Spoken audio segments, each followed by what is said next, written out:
नमस्कार दोस्तों। सोचिए, अगर सरकार अचानक एक रोज आपके बच्चों का स्कूल ये कहकर बुलडोजर से निस्ते-नाबूद करा दे कि यह गैर कानूनी है, बिना कोई ठोस सबूत के, बिना किसी सुनवाई के, तो आपको कैसा लगेगा? जाहिर है, इससे बच्चों की पढ़ाई पूरी तरह से रुक जाएगी, शिक्षकों की नौकरी चली जाएगी और पूरा समाज, आप और हम, असमंजस में पड़ जाएंगे। लेकिन ये आज के वक्त में सच में हुआ है। उत्तर प्रदेश के श्रावस्ती जिले में, जहां पिछले साल सरकार ने 30 से भी ज्यादा मदरसों पर ताला जड़ दिया और कईयों पर बुलडोजर चला दिया, लेकिन अब इलाहाबाद हाई कोर्ट ने बड़ा फैसला सुनाकर सरकार की कार्रवाई पर सवाल खड़े कर दिए हैं। लेकिन क्या यह सच में सिर्फ कानून का मामला है या फिर उसके पीछे कोई बड़ी गंदी सियासी एजेंडा छिपा हुआ है? पूरा मामला इस वीडियो में आपको बताएंगे कि कैसे, कब और क्या कुछ हुआ है। सबसे पहले शुरुआत करते हैं साल 2024 से। साल 2024 में उत्तर प्रदेश के श्रावस्ती जिले के 30 से ज्यादा मदरसों पर अचानक ही प्रशासन के आदेश पर बुलडोजर चला दिया गया और बहुत से स्कूलों पर ताला जड़ दिया गया। वजह पूछी तो बताया गया कि इन मदरसों के पास मान्यता और जरूरी कागजात नहीं है। प्रशासन ने भी सभी को एक ही नोटिस नंबर पर बंद करने का हुक्म दे दिया। रिपोर्ट्स बताती हैं कि श्रावस्ती में लगभग 100 से भी ज्यादा छोटे और बड़े मदरसे हैं, जिनमें ज्यादातर गरीब बच्चे मुसलमानों की ही पढ़ा करते थे। मदरसों के बंद होने के बाद लगभग 4000 से ज्यादा बच्चे सीधे तौर पर इससे मुतासिर हुए हैं। इन बच्चों की पढ़ाई बीच में ही रुक गई। मामला जब इलाहाबाद हाई कोर्ट में पहुंचा तो कोर्ट ने भी कहा कि यह गलत है। बिना सुनवाई और कानूनी प्रोसेस के किसी भी संस्था पर बुलडोजर चलाना या उसको बंद करना सही नहीं कहा जा सकता। दोस्तों, खबर है कि यह केस जमीयत उलेमाए हिंद और स्थानीय मदरसा प्रबंधकों ने मिलकर लड़ा था।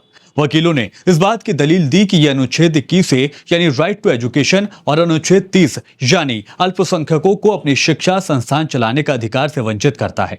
कोर्ट ने भी इस बात को माना कि सरकार की कार्रवाई संविधान की भावना के खिलाफ थी। लेकिन क्या सच में यह सिर्फ कागजात का मामला था या फिर सरकार का दोहरा रवैया अपनाकर बच्चों के भविष्य के साथ खिलवाड़ किया जा रहा था?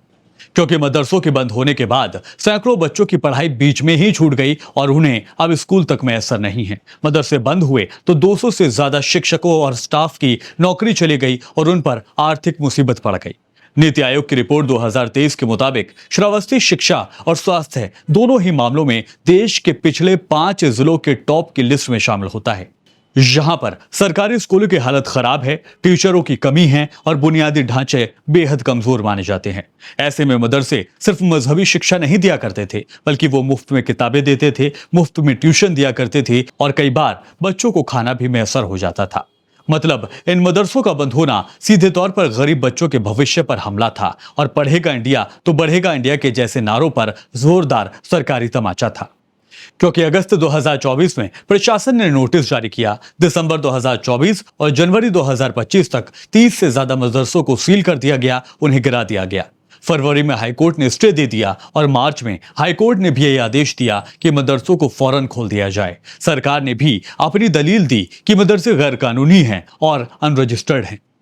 लेकिन यहां पर सवाल यह भी कि क्या मदरसे ही बिना मान्यता के चल रहे हैं? क्योंकि साल 2022-23 में उत्तर प्रदेश सरकार ने इस बात को खुद माना था कि राज्य में 10,000 से भी ज्यादा प्राइवेट स्कूल और कोचिंग सेंटर बिना किसी मान्यता के चल रहे हैं। लेकिन फिर भी सबसे पहले कार्रवाई की गई मदरसों के ऊपर। लोगों का सीधा सीधा इल्जाम है कि यह कदम राजनीतिक और सांप्रदायिक एजेंडे के तहत उठाया गया ताकि अल्पसंख्यक संस्थाओं को कमजोर किया जा सके। कुछ एक्सपर्ट्स का तो यह भी कहना है कि यूपी में शिक्षा का बजट पहले ही कम है। 2024-25 में राज्य का शिक्षा बजट कुल जीडीपी का सिर्फ 2.5% था और इस माहौल में स्कूल को बंद करना विकास के उलट है। बावजूद इसके प्रशासन ने एक ही नोटिस में 30 से भी ज्यादा मदरसों को हमेशा हमेशा के लिए बंद कर दिया, उन पर बुलडोजर चला दिया।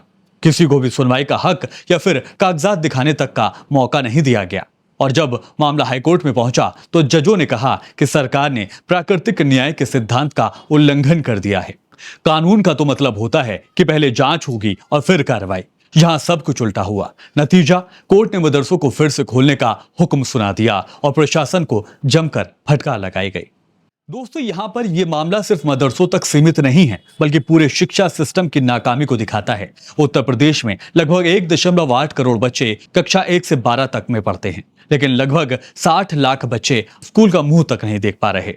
ऐसे हालात में 30 मदरसों को बंद करना जिनमें गरीब बच्चे पढ़ रहे थे, न सिर्फ नाइंसाफी है उन बच्चों के साथ, बल्कि उनके फ्यूचर पर सीधा सीधा हमला है।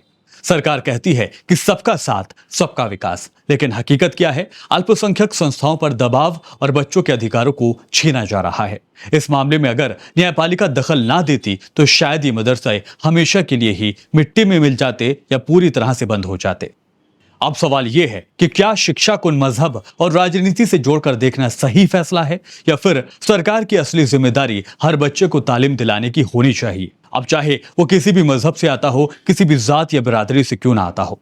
इस केस ने यह साफ कर दिया कि जब सिस्टम नाकाम होता है तो लोकतंत्र में कोर्ट ही आखिरी उम्मीद बनकर उभरता है। अब आपकी बारी, आप बताएं इस खबर पर आपका क्या कुछ कहना है। आप कमेंट के जरिए हमें अपनी बात बता सकते हैं। फिलहाल इस चैनल पर अगर इसी तरह की वीडियो देखना चाहते हैं तो इस चैनल को सब्सक्राइब जरूर कर लें। फिर होगी मुलाकात। नमस्कार।